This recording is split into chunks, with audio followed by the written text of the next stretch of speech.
deux fois. La première fois, c'est quand on le prépare et c'est vrai que Dieu nous fait grâce. On se dit, Seigneur, ce que je vais apporter, c'est déjà quelque chose que tu m'as permis de bien travailler dans mon cœur et je suis le premier bénéficiaire puisque c'est comme si je mangeais deux fois le repas. Ce matin, je vais partager avec vous ce que j'appellerais un sujet pas grave, mais un sujet que les chrétiens n'abordent pas forcément toujours sous cet angle-là, parce que nous aimons bien la grâce de Dieu. C'est vrai, c'est la parole de Dieu. La Bible dit que Dieu nous a fait grâce. Mais la parole de Dieu est là pour nous instruire, aussi pour nous former. Et ce matin, je vais vous inviter à partager avec moi la parole de Dieu dans le livre de Matthieu. Mais avant cela, nous allons prier.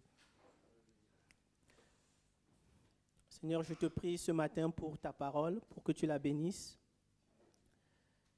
La Bible dit que tu ne la donnes pas en vain et qu'elle doit faire son effet quand tu la donnes.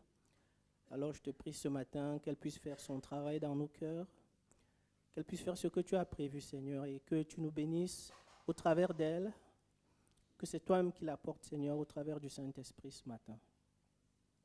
Je te le demande au nom de Jésus, ton Fils bien-aimé. Amen. Nous allons lire dans Matthieu chapitre 7, les versets 13 et 14. C'est un passage assez court. Matthieu 7, versets 13 et 14. Il est écrit « Entrez par la porte étroite, car large est la porte, spacieux le chemin qui mène à la perdition. Il y en a beaucoup qui entrent par là. Mais étroite est la porte, resserré le chemin qui mène à la vie. Il y a peu qui les trouvent. » Il y a quelques semaines, à l'occasion du décès de notre sœur, Madame Lormier, notre frère Blanchard, dans le message qu'il a apporté un jeudi soir, nous disait que la mort ne doit pas être un sujet tabou, car elle faisait partie intégrante de la vie. En effet, dès la naissance, la mort y est automatiquement associée. Car forcément, ça va être la destinée de la personne qui vient de naître, aussi longtemps que nous sommes sur cette enveloppe mortelle. Alors il nous a rappelé que ce qui importait, c'était de savoir ce que nous faisions du temps que nous disposions entre notre naissance et notre mort. Comment est-ce que nous l'utilisons ce temps? Quel est le parcours que nous avons en tant que pèlerins de passage sur la terre? Dans le texte que nous venons de lire, Jésus dit justement qu'il y a deux parcours. Deux parcours s'offrent à nous, hommes et femmes que nous sommes. Chacun de ces parcours a ses particularités, mais il y a deux parcours. Et le contexte de ce texte est très important parce que nous le trouvons au début du chapitre 5 de Matthieu, où Jésus dispense un enseignement important à ses disciples. Quand vous revenez au chapitre 5 de Matthieu, au début, il est dit « À la vue de ces foules, Jésus monta sur la montagne. Il s'assit et ses disciples s'approchèrent de lui. » Verset 2, « Puis il prit la parole pour les enseigner et il dit. » Donc vous avez, à partir de là, tout le message que nous appelons communément le sermon sur la montagne. Et c'est au cours de cet enseignement que Jésus va dire ce que nous avons lu. Et ici, Jésus, comme d'habitude, va utiliser des images pour nous parler des choses qui concernent le royaume de Dieu. Alors imaginez que vous êtes là assis autour de Jésus et qu'il vous dise « Entrez par la porte étroite, Car large est la porte, spacieux le chemin qui mène à la perdition, et il y en a beaucoup qui entrent par là. Mais étroite est la porte, resserré le chemin qui mène à la vie, il y a peu qui les trouvent. Qu'en penserez-vous? Qu'est-ce que cette déclaration vous suscitera en vous? C'est cette question que Dieu m'a posée. C'est ce que je vais partager ce matin avec vous.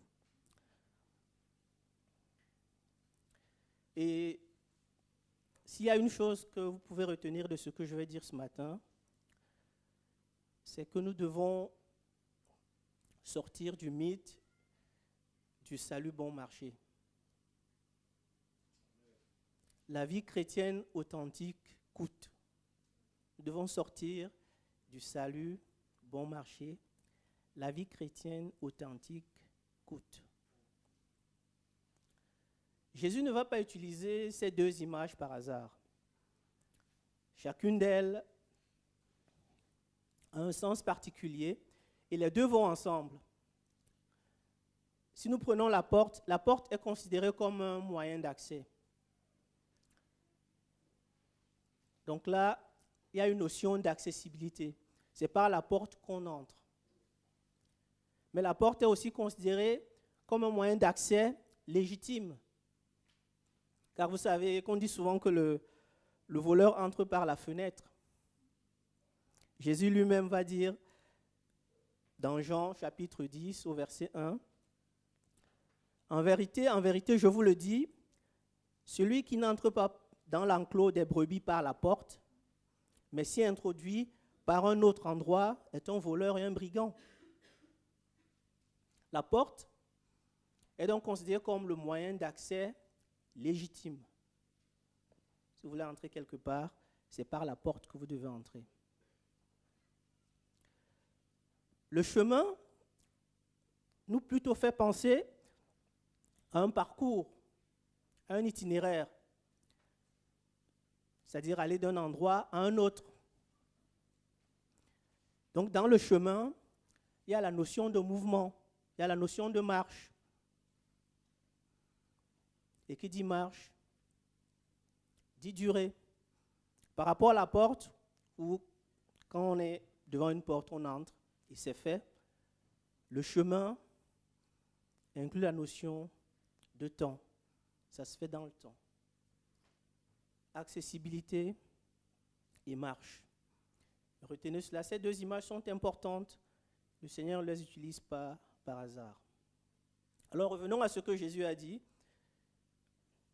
Jésus dit, il y a d'un côté une porte large, un chemin spacieux, et de l'autre, une porte étroite, un chemin resserré. Imaginez que vous deviez accéder dans une pièce. Préférez-vous passer par une porte qui est assez large, spacieuse, ou par une porte étroite? Soyez honnête. Hein. Pas une porte? D'accord, vous me rassurez. Vous êtes normaux. Tout le monde aime le confort. Moi aussi, j'aimerais passer par une porte qui est large. Parce qu'une porte large, mais c'est déjà la garantie d'un accès facile. C'est confortable. Aujourd'hui, en France, il y a la loi sur l'accessibilité qui doit s'appliquer depuis cette année 2015. Cette loi oblige tous les établissements recevant du public à respecter certaines dimensions pour l'accès. C'est une manière de faciliter l'accès au bâtiment à tous, de s'assurer que tout le monde peut accéder facilement, ce qui est une bonne chose. Et surtout, on pense aux personnes handicapées à mobilité réduite, donc il faut que l'accès soit large. Personne ne peut avoir quelque chose à redire par rapport à cela. Mais l'autre particularité d'une porte large, c'est qu'elle est facile à trouver. On n'a pas besoin de chercher longtemps. Elle est suffisamment large qu'on peut y rentrer les yeux fermés. On peut même passer à plusieurs. Donc la porte large, elle n'a que des avantages. Je ne sais pas, Seigneur, pourquoi je nous complique la tâche? Oui, parce que la porte étroite, au contraire, elle nous fait tout de suite penser à quelque chose d'étriqué. nous pensez à la difficulté. Déjà, il faut la trouver parce que quand c'est étriqué, quand c'est tout petit, on a du mal à trouver. Ça veut dire qu'il faut chercher. Et une fois que vous l'avez trouvé, il faut passer. Ce n'est pas forcément tout le monde qui va passer, ça dépend de votre taille. Si vous êtes... Donc, si vous passez par une porte étroite, ça veut dire que déjà vous l'avez trouvé et vous avez vraiment eu envie de passer. Vous avez fait un effort. Ça veut dire j'ai envie d'entrer à cet endroit. Donc, naturellement, et comme nous tous, on aurait tendance à opter pour une porte qui est large. Le Seigneur nous dit non, c'est une porte étroite qu'il faut. Pourquoi faire compliqué quand on peut faire simple, Seigneur? Et si nous pensons maintenant au chemin, comme nous l'avons vu à la différence d'une porte, le chemin suscite en nous, nous fait penser à un parcours, à une marche, à une durée. Imaginez que vous devez faire un long voyage. Vous aimeriez que ça se passe sur une belle autoroute, plusieurs voies, à l'aise, ou vous aimeriez passer par une petite route compliquée. Vous êtes d'accord avec moi, on aimerait tous être sur un boulevard. C'est normal.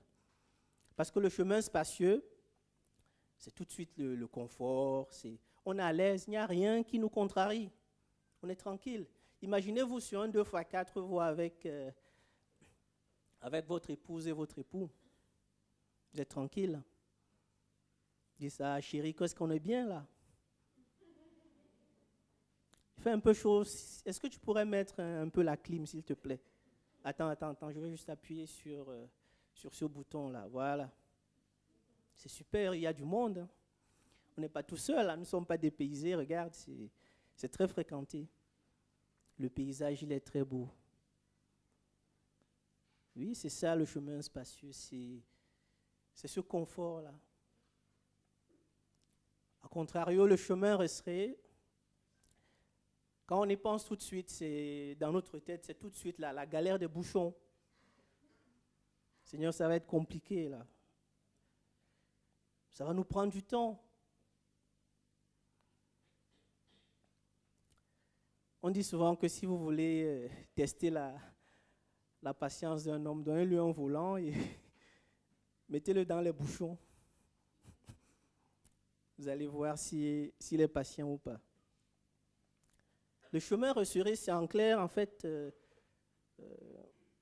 tout ce qui n'est pas le bon plan pour se déplacer.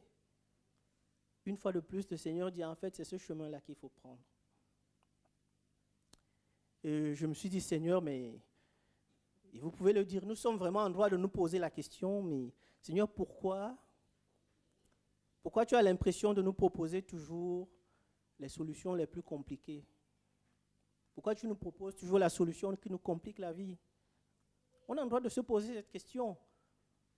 Parce que, du moins, je pense qu'il faut être honnête avec Dieu.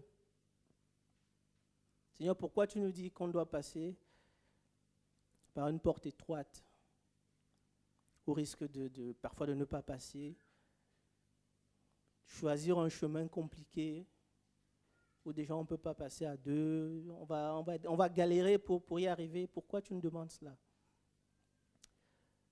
Je crois que la réponse, nous la trouvons dans la finalité, nous la trouvons dans le but. Qu'est-ce que nous voulons faire de notre vie? Où est-ce que nous voulons aller? Disions tout à l'heure que la vie que Dieu nous donne nous sert simplement à bien utiliser ce temps. Qu'est-ce que nous voulons faire de notre vie?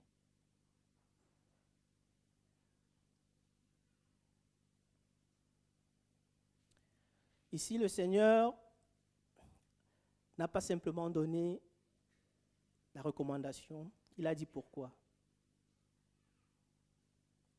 Le Seigneur a dit que le chemin resserré La porte étroite conduit à la vie.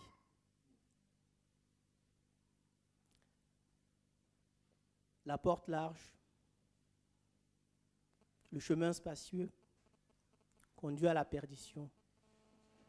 Imaginez, vous, tout à l'heure dans notre voiture sur l'autoroute, votre époux, votre épouse vous pose la question, mais chérie, on va où? Vous lui dites, attendez, qu'est-ce qu'elle indique le GPS?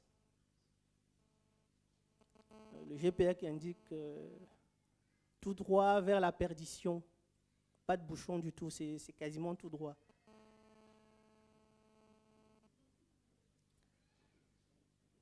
Et elle ou il de vous demander, mais c'est quoi la perdition? On ne dirait pas que c'est l'enfer, ça? C'est pas ça l'enfer? Oh, je ne sais pas. Le chemin resserré, la porte étroite, le Seigneur a dit conduire à la vie. Cela veut dire que l'accès à la vie coûte. L'accès à la vie a un prix. Le salut bon marché, c'est un mythe, c'est un leurre. Il y a un prix à payer. Rien n'est gratuit. Même le salut n'est pas gratuit. On dit souvent que quand c'est gratuit pour vous, c'est parce que quelqu'un d'autre a payé. Le salut a coûté à Dieu. L'apôtre Paul, dans son épître aux Romains, au chapitre 8, au verset 32, dit que Dieu n'a pas épargné son propre Fils, mais l'a donné pour nous. Dieu a payé parce qu'aucun de nous n'avait les moyens pour le faire. Aucun de nous n'avait les moyens pour payer le prix qui était nécessaire. Alors Dieu l'a fait. Maintenant, c'est à chacun de l'accepter, ce salut. C'est votre prix, c'est le prix que vous devez payer. Acceptez ce que Dieu a fait. Oui, la porte étroite, c'est Golgotha. La porte étroite, c'est la croix. C'est ce qui nous donne accès au salut. La porte qui nous fait rentrer. Elle est étroite. Cette porte, c'est Jésus lui-même. Jésus a dit, je suis la porte. Si quelqu'un entre par moi, il sera sauvé. Il entrera et il sortira. Et il trouvera des pâturages. C'est dans l'évangile de Jean au chapitre 10 au verset 9. Et même s'il n'y a rien à payer pour entrer, c'est à vous de prendre la décision de rentrer. Vous n'êtes pas forcé. Je disais tout à l'heure, une porte étroite. Vous ne pourriez pas dire, monsieur, excusez-moi, mais votre porte, elle est tellement large que je n'ai pas fait exprès, je suis rentré, mais c'est vraiment pas ce que je voulais faire. La porte étroite, si vous rentrez, c'est parce que vous l'avez voulu. Vous avez pris la décision de le faire. Vous n'allez pas dire, excusez-moi, je ne savais pas. Vous avez pris la décision de rentrer. Et la plupart de ceux qui sont ici ont pris cette décision. Alors si vous êtes là et que vous ne l'avez pas encore prise, c'est à vous de le faire. Si vous avez des questions à ce sujet, nous sommes là pour vous accompagner. Dans l'église, nous avons des séances de préparation au baptême. Venez y assister. Si vous voulez en savoir plus, c'est l'occasion. Personne ne le fera à votre place. C'est à vous de rentrer. L'épître. L'auteur de l'épître aux Hébreux nous dit, au chapitre 2, au verset 3, comment échapperions-nous si nous négligeons un si grand salut? Dieu a payé, mais c'est à nous de ne pas négliger, c'est à nous de rentrer. Le chemin resserré, c'est ce chemin qui nous conduit vers le ciel. C'est Jésus-Christ lui-même. Jésus a dit, je suis le chemin, la vérité et la vie. Nul ne vient au Père que par moi. Évangile de Jean, chapitre 14, verset 6. Oui, c'est le chemin resserré, c'est Jésus. Le Seigneur disait qu'il y a peu qui le trouvent. Nous le savons tous. Les gens préfèrent toutes ces facilités de façade que le monde nous propose. Il y a beaucoup qui passent par là. Ce n'est pas une surprise. Jésus a dit qu'il y a peu qui trouvent le chemin resserré. Mais le chemin resserré, c'est aussi notre sanctification, sans laquelle il est dit, personne ne verra Dieu. Hébreux chapitre 12 au verset 4. C'est elle qui nous fait avancer. Nous avons dit tout à l'heure que le chemin, c'est partir d'un point de départ à un point d'arrivée. La sanctification, c'est aussi cela le chemin resserré. Et si vous avez le sentiment que depuis quelque temps vous avez du mal à avancer, c'est vrai, vous avez franchi la porte, et depuis quelque temps vous avez du mal à avancer, vous devez vous poser des questions, vous devez vous arrêter et dire, Seigneur, qu'est-ce qui ne va pas? Vous devez faire un diagnostic sincère avec vous-même. Peut-être qu'après avoir franchi la porte, vous avez pris du poids.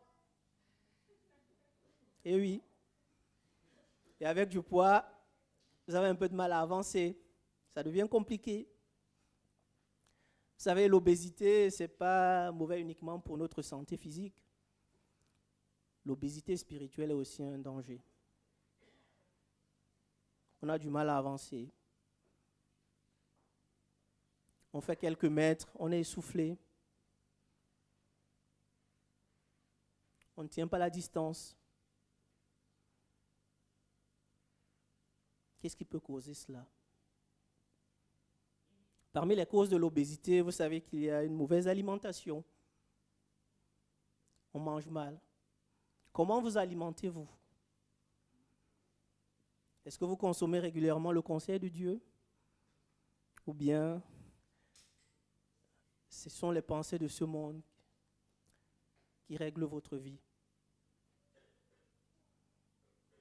Il a écrit, toute écriture est inspirée de Dieu et utile pour enseigner, pour convaincre, pour corriger, pour instruire dans la justice, afin que l'homme de Dieu soit formé et équipé pour toute bonne œuvre. C'est ce que Paul dit à Timothée dans la deuxième épître de Timothée au chapitre 3, versets 16 et 17. Dans le psaume 1, nous lisons « Heureux l'homme qui trouve son plaisir dans la loi de l'Éternel et la médite jour et nuit ». La parole de Dieu est pleine de messages pour nous rappeler que nous devons faire de cette parole notre nourriture, qu'elle est importante, que c'est elle qui doit nous alimenter. Nous devons manger sainement si nous voulons avancer.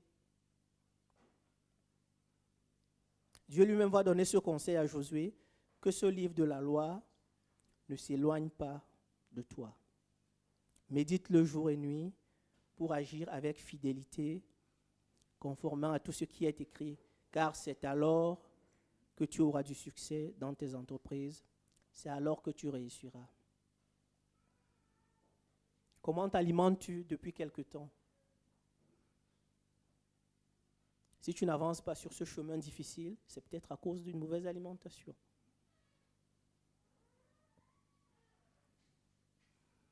Quelles sont tes références pour prendre des décisions importantes pour ta vie?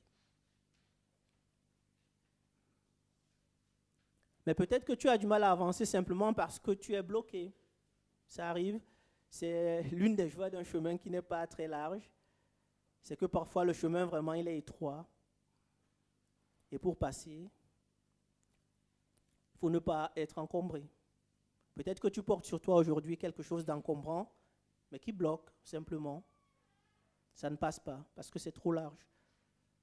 Alors tu as le choix, soit laisser cette chose-là sur le côté de la route et avancer, soit rester bloqué. Ça s'appelle un encombrant.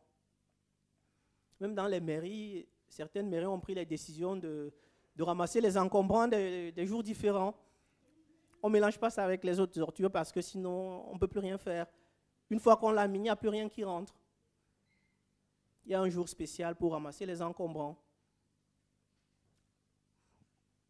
Toutes ces choses sont là pour nous interpeller. Qu'est-ce qui t'encombre? Qu'est-ce qui t'empêche d'avancer que tu dois déposer pour continuer?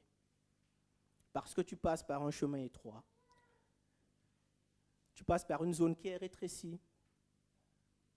Et ces zones ne sont pas là pour nous embêter, pour nous compliquer la vie. Dieu le fait parce que c'est comme des filtres. Un filtre ne laisse pas tout passer. Un filtre va te débarrasser de tout ce qui t'empêche d'avancer, tout ce qui n'est pas nécessaire pour que tu continues ta route. Tu as peut-être quelque chose à déposer si tu n'avances pas. Qu'est-ce qui t'empêche? Qu'est-ce qui t'encombre? L'apôtre Paul, dans son épître aux Corinthiens, au chapitre 10, première épître de Paul aux Corinthiens, chapitre 10 au verset 23 va dire « Tout m'est permis, mais tout n'est pas utile. Tout m'est permis, mais tout n'édifie pas. Vous pouvez toujours porter ce que vous avez, mais ça ne vous fait pas avancer. Tu as l'impression de tourner en rond. Peut-être, pose-toi la question, qu'est-ce que je dois déposer pour continuer le chemin? Ce genre de complications, on l'a pas lorsque le chemin est très large. On trimballe tout ce qu'on a. Il y a toujours de la place sur les côtés. Un chemin étroit, au fur et à mesure que l'on progresse, il y a peut-être des choses à déposer, il y a peut-être des choses à laisser pour avancer. Toujours cet apôtre Paul, quand il parle aux Corinthiens, il a beaucoup parlé aux Corinthiens parce que c'était une église difficile. Ce n'est pas notre cas, mais cela doit nous servir. Paul disait, son épître aux Corinthiens, chapitre 9, versets 25 et 27, « Tous les athlètes s'imposent toutes sortes de privations. Ils le font pour obtenir une couronne qui va se détruire. Mais nous, c'est pour une couronne indestructible. Moi dont je cours, mais pas comme à l'aventure. Je boxe, mais pas non pour battre l'air. Au contraire, je traite durement mon corps et je le discipline, de peur moi-même d'être disqualifié après avoir prêché aux autres. » L'apôtre Paul dit cela, qu'il traite durement son corps de peur d'être disqualifié. L'apôtre Pierre retranscrit la même idée au chapitre 1er, verset 7. Lorsqu'il parle de l'épreuve de notre foi, il dit que l'épreuve de notre foi, elle est plus précieuse que l'or. Pourtant, on doit la purifier, comme l'or est purifié. Et lorsque vous lisez ce verset, il est important parce qu'en fait, il nous parle de la finalité.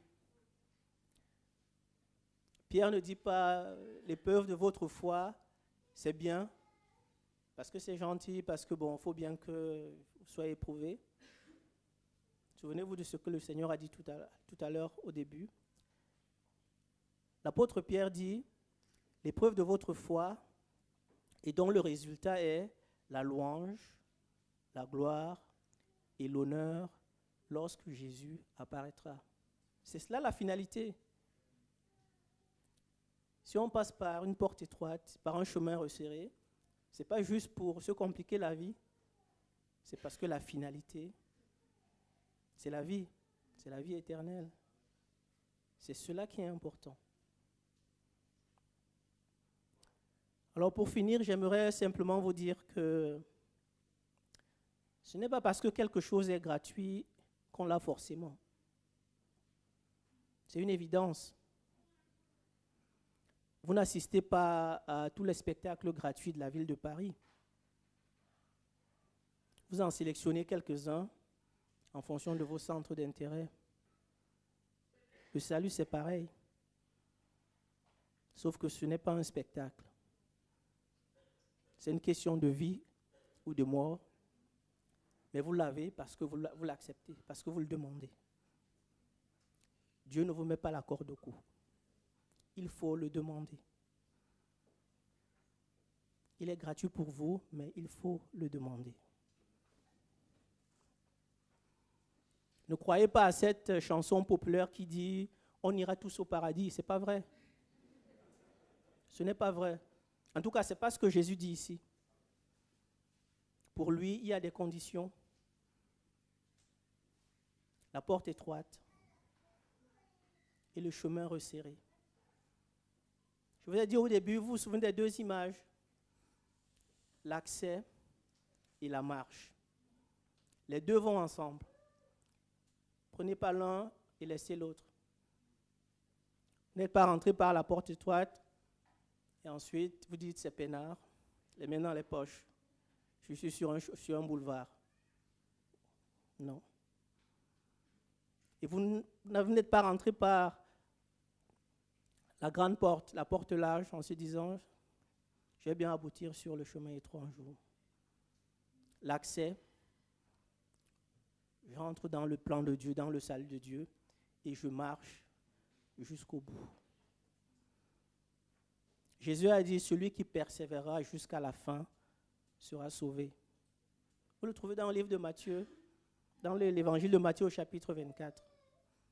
Je sais très bien que c'est typiquement le genre de verset qu'on aimerait bien enlever de la Bible. Mais ils sont là. On ne peut pas les enlever. C'est celui qui marchera, celui qui persévérera jusqu'à la fin. La marche. On est entré dans le plan de salut de Dieu. On est passé par la porte. Mais on a un chemin à faire. Il faut rester fidèle sur ce chemin. Lorsque l'apôtre Paul parle de son parcours à la fin de sa vie, il va dire, j'ai combattu le bon combat. J'ai achevé la course. C'est ce qu'il dit à son fils spirituel Timothée. Vous trouverez ça dans le deuxième épître de Paul à Timothée au chapitre 4, au verset 7. Les termes employés par l'apôtre ne sont pas indifférents. Ces termes ne nous laissent pas supposer un long fleuve tranquille. Le combat, ça fait allusion à des luttes, parfois à des blessures. La course, mais c'est de l'endurance, ça veut dire de l'entraînement. Combat, course. Je crois que l'apôtre Paul utilise ces termes sciemment.